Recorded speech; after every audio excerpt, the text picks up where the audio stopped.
Hey Kelly, so what's happening? Why is it all over? And what does it mean for us? Let's have a look, shall we?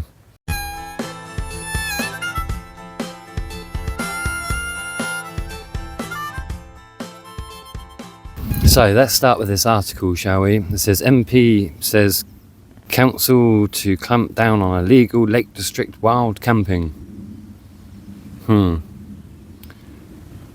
It says a Cumbrian MP says stronger action will be taken over illegal wild camping in the Lake District. And then right at the end of the article it says fly camping, not to be confused with wild camping.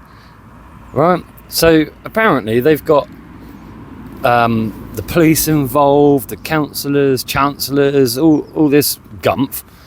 From what it reads, it sounds like if you're spotted and it's reported, the National Trust will just turn up with the police on the get-go. Seems a bit heavy-handed, if you ask me. Yeah, it seems like they're trying to criminalise. I mean, how do you even justify that? So the issue that I think that I've come up with is, so you're wild camping, not fly camping. Who's drawing the line in that? Yeah. And who's defining it? Is the council and the park rangers or whomever turning up with the police to try and make it a non-civil matter anymore? It's a very convoluted, confusing sort of article, isn't it? Because you're saying fly camping.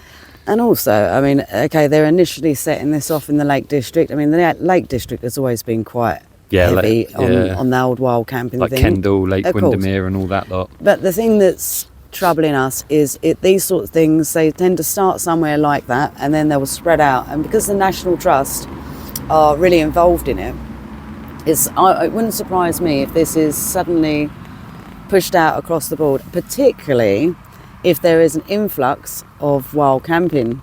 Yeah. Now, Mod and I are very aware from our comment section, you know, that there's a lot of you that are feeling inspired to get out, and we love that, you know, get out, enjoy the outdoors, but please do so responsibly, because it's the sort of images that we're going to show you that I think that's what people don't want to see. Yeah, I mean, if you have a look at it's either up there or up here, our 25 top tips.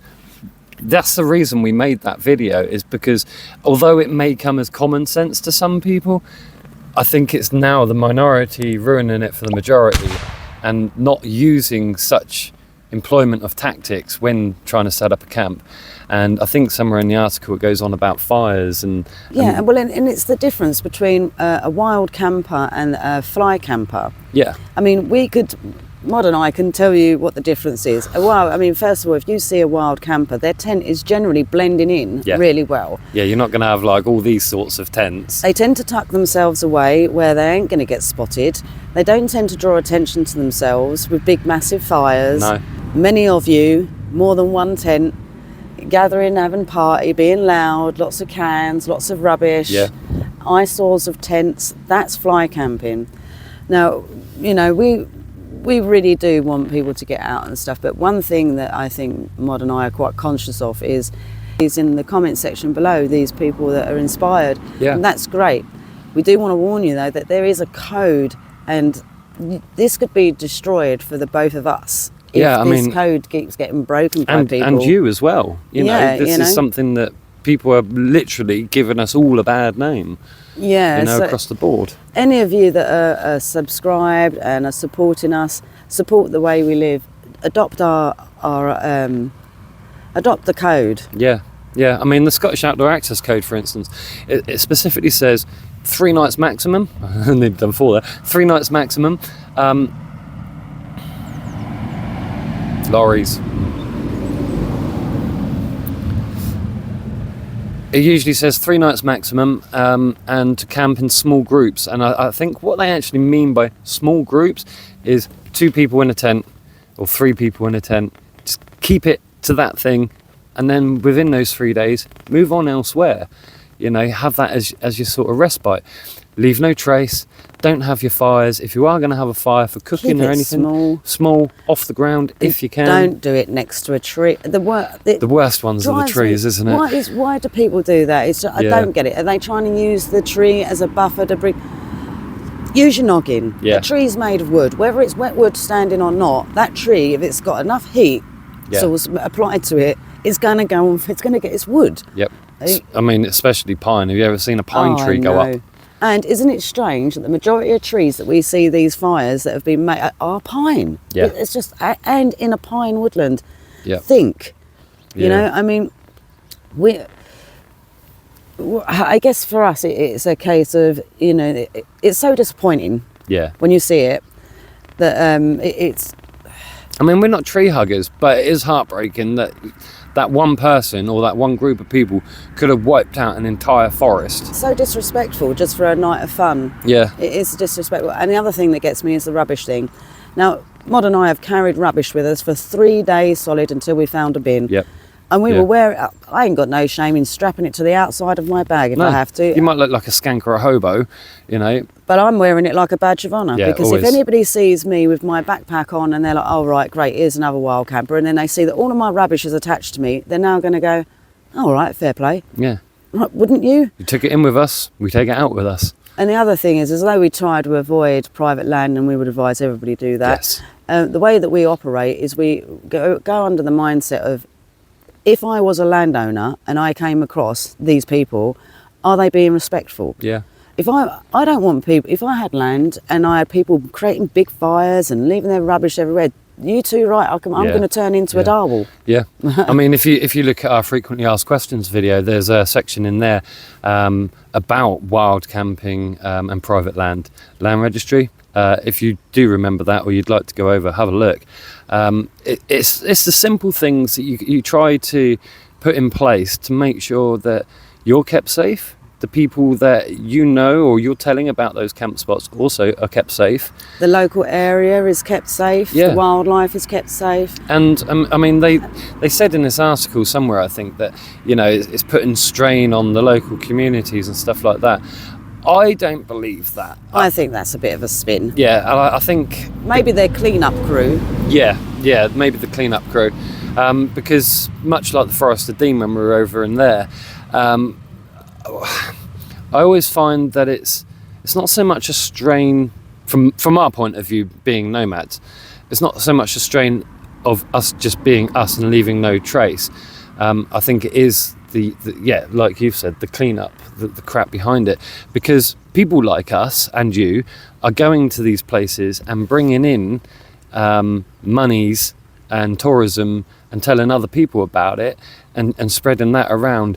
You know, it's showing that appreciation for those smaller communities in which you're trying to wild camp in, that you're bringing, that's it, economy, that was the word I was looking for. You bring in economy, but there's no point bringing economy if you're just going to leave all of your crap behind, is there? You know, and there was a sad story I saw the other day on another YouTuber.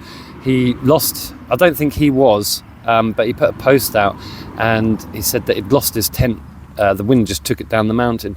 Okay, credit where credit's due. If that situation happens and you really can't find your tent, then I wouldn't risk life and limb for it. You have to leave it. I'd put my hands up to it and go, yeah, that was me, that's my tent, can I have it back, please? But he did, he put a call out, and he said if anyone comes across it and my gear, would they mind getting in touch? Yeah. You know? I mean, it turned out it was quite an expensive tent. Yeah, it's like a 900 or a 1,200 pound tent. Yeah.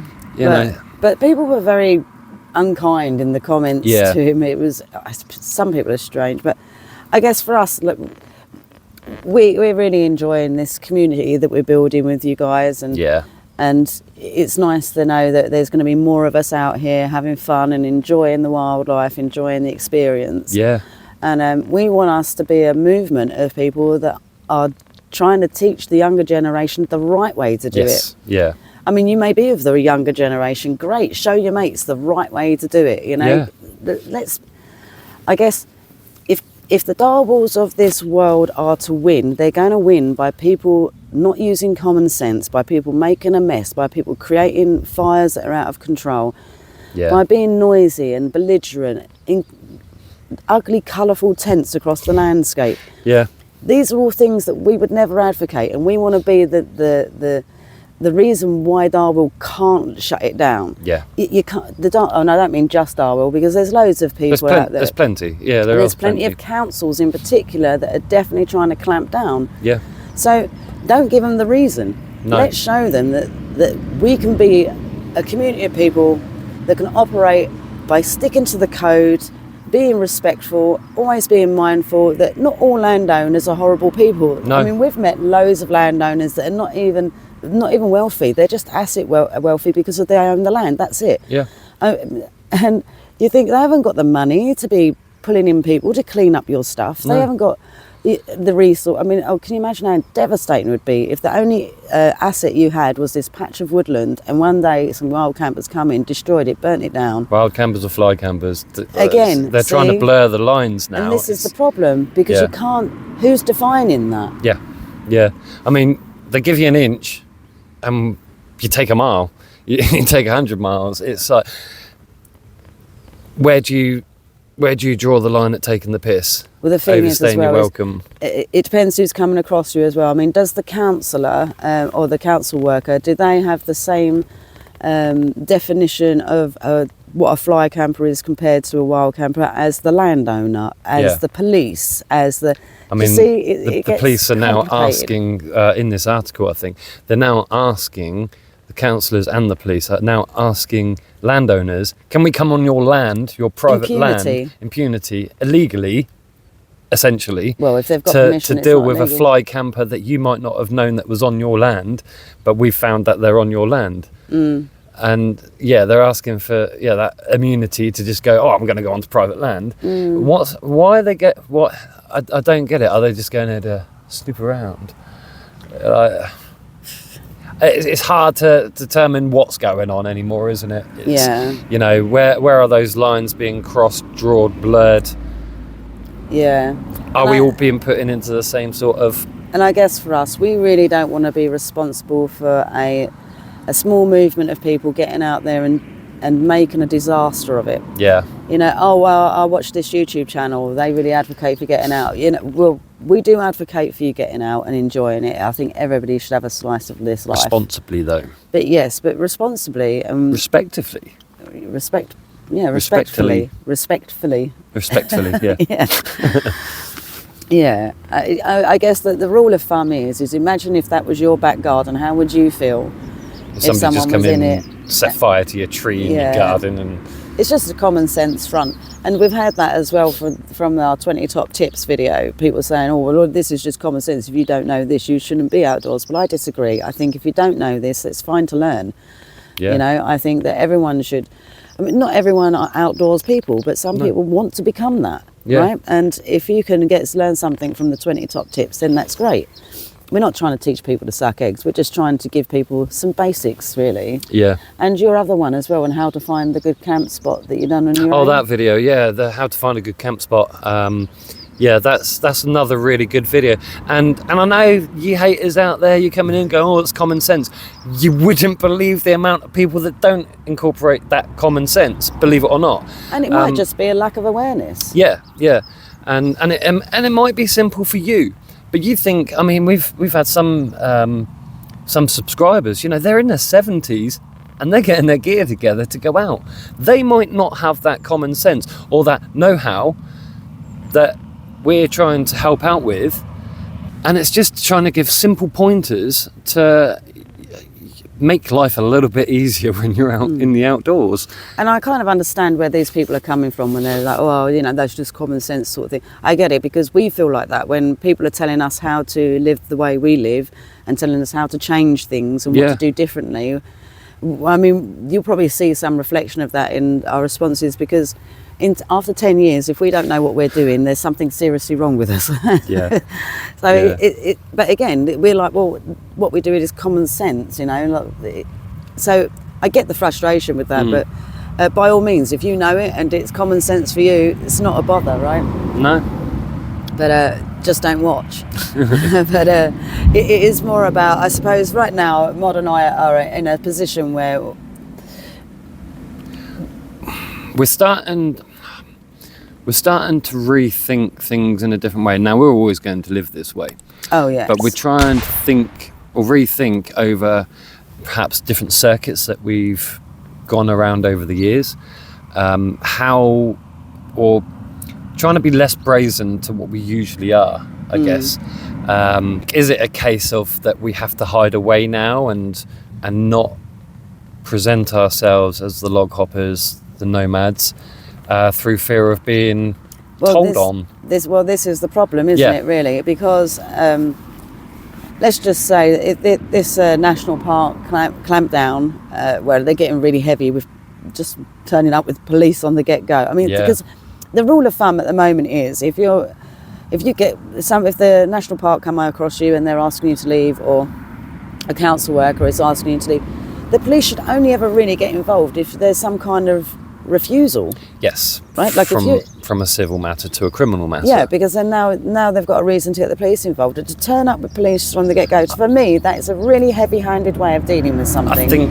I think what it's going to do is it's going to scare people for a start, and that's what they want. Yeah, right? but they want to scare people off of it. Yeah, and it is like that old saying, isn't it? I think that if you're coming in, if you're going to come towards us with a gun, you're going to be met with hostility. There's going to be some hostility, isn't there? Because you're not going to deal with that kind of intimidation. I don't think anybody should. No, I mean TA Outdoors had it. Somebody grasped because him and his dad had a gun going into their own woodland, and the police come onto their woodland and said, "Oh, somebody's reported of fishing rods." No, it was actually a rifle. In his dad's woodland, and you think... Well, the crazy thing for me is that really the police should only ever be involved if there is an injured party of some kind, right? If there's a crime, and you just sleeping in a tent isn't hurting anybody. You're not harming anyone doing that. Yeah. So to turn up with the police from the get-go, I think is a pretty... I mean, we all saw it last year, the Vagrancy Pretty Act. ghastly situation, isn't it? Yeah, well, that's the thing, that's the thing that worries me. You see the police on the streets taking away people's tents from the homeless people. Yeah.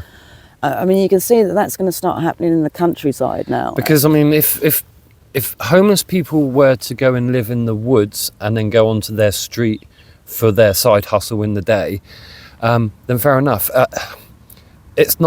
It wouldn't really come under vagrancy because they're out of sight, out of mind during the day and night, and they're just trying to hustle on the street.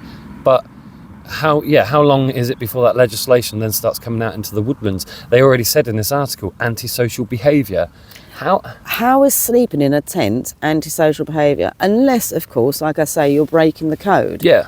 Now, if you're breaking the code, as far as I'm concerned, you don't belong out here. You don't go back home. Yeah. We don't want you out here if you're going to do that. It ruins it for everybody. Yeah. So, and if you're unsure of what the code is, look up Scotland's outdoor access code. The outdoor access code would probably be the best, apart from trying to cut across farmers' lands and stuff like that. Because in England and Wales, that's not allowed. It's not acceptable to do. Lambing season. Well, what did we see this morning? The hawthorn. Oh, yeah. First day of spring for us. Yeah, I saw my first little lambs on the hill, and then we went out for a little walk, found our first little sprigs of hawthorn leaves coming out. This is where it gets exciting, the foraging starts again. Yeah. Well, I say again, I mean, at the moment, we really just live on nettles and plantain. There's not much around this time of year. There are, if you really know your stuff, and sometimes, we will get those things when we find them. But typically, And don't take that to the extreme. We're not just living on nettles and plantain. No. I mean, that's the only thing that we're really adding as a wild edible to our already shop bought edibles. Yeah. I mean, for instance, we got some lamb. You can't go into a field and start. No. No. Although foraging for lambs. We heard them bleating and we thought, oh, I quite fancy lamb. Go on, run out into the road. But no, it is. I think we all need to tread very carefully this year and moving forward, don't we? Yes, support us in supporting you, and let's be a community that does it the right way, and let's be that force that goes forward. Let's change people's minds. I mean, we've had landowners email us saying you would be no bother on my land. I would have you whenever you want. Yeah, a lot of you guys that are landowners have emailed us. And so it's a testament, isn't it? It's a testament that if you stick to the rules and you're a little bit more like modern eye without... I'm not saying all wild campers don't have a fire. I mean, I would advocate for don't have a fire. Yeah. I mean, get a stick stove if you really... Yeah, I mean, we put our stick stove, as you'll see in some of our previous videos or our coffee mornings, our stick stove is on a frying pan, either upside down Or on a rock. the right way, or on a rock, and then the burner goes on the top, then you put on the top of that. And sometimes when you're on grass, you get the odd little bit if the heat is so intense, but very, very rarely has that ever happened. And typically that's on a campsite. But yeah, I mean, it's... we could start a new phenomenon, right? Yeah. Like hashtag tent life. Do it right. Yeah. You know, follow the code, do it right, do us proud, do yourself proud, you know? Yeah. And do it for nature, if nothing else. Yeah, definitely. We should be moving on today. Yes. We have stayed at this campsite, and they are absolutely brilliant people. Tim and Bobby are awesome. We also met the Peter. I think it's actually his campsite. He's pretty cool. But I think we're going into the main town where this is, Llandovery, aren't we? Yeah. And we're going. Well, we're not sure yet. We might go south, we might go north and meander up a different way and around. As we said in our 400-mile walk video, we always... We're not doing a straight line. No, we make a plan and we don't stick to it. And then from that map, it kind of went like that, and then like that, and then like that, and then like that. We've kind of gone like that, like that, like that, like that, like that, like that. It really depends how we feel. I mean, today... we've got to pack down, sort all of our crap, clear up the area, and then bugger off. So we don't know if we want to catch a train, bus, whatever. Yeah, this campsite's open all year round. They're absolutely awesome.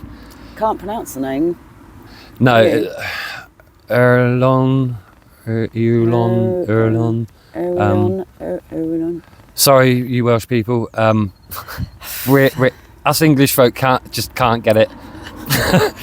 We try though. We try, and if we had a beer, yaki da to you. Yeah. We Funny try. enough, actually, we're a bit better at it after we've had a beer. Yeah, I think we slur our words a while. I don't know. You loosen up a little. Yeah, or you got to try and have a bigger tongue in the mouth, like not a stupid like sounding, but it's you try and this lake that we went to. I'll put a photo up now. Cloynon, Klingon, Clinon, Quinon, Clinon.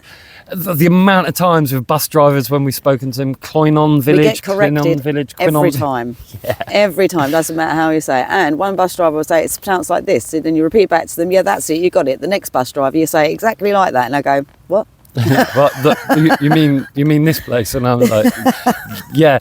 Sometimes we have to literally put it up on the phone and go, that place, please. Yeah, it's just easier. What, near there? Like, I'm going to bastardise the name. I'm going to completely murder the name. That place. Easier. But the Welsh language, is dying. We would encourage anyone to... Yeah, definitely try and give it a go. Yeah. But obviously, as we're struggling to pronounce it, we'll put the name on the screen. Yeah. Great little campsite. It's open all year round. Hospitality has been wonderful. Yep. Showers, washing machines. They're very helpful people. Tumble dryers. Yeah, very clean as well. Very clean. It's an extremely clean campsite. Yeah. I'm impressed. Yeah, super clean. They got like your little, as you'll see from the other video we did before, they got like hand soap and moisturisers and stuff, if that takes your fancy. The radiators are always warm, aren't they? Yeah. Well, it's winter time, springtime now. Yeah, and it's a nice, quiet little area. Yeah. Village is lovely. Cute little village. Yeah. Definitely worth a check out. Yeah, Friends to the Animals charity shop. They're quite cool. Yeah. Cash only. Use it or lose it. But yeah, they're brilliant. Absolutely brilliant guys down there. Yeah. Well, Callie, it's not over yet, But it's up to us all to maintain that. Yeah. If we want our freedoms, then let's be respectful, let's be mindful. Yeah. Yeah. Take care of our environment and don't be a bother to anybody. Yep. Anyway. Happy hopping.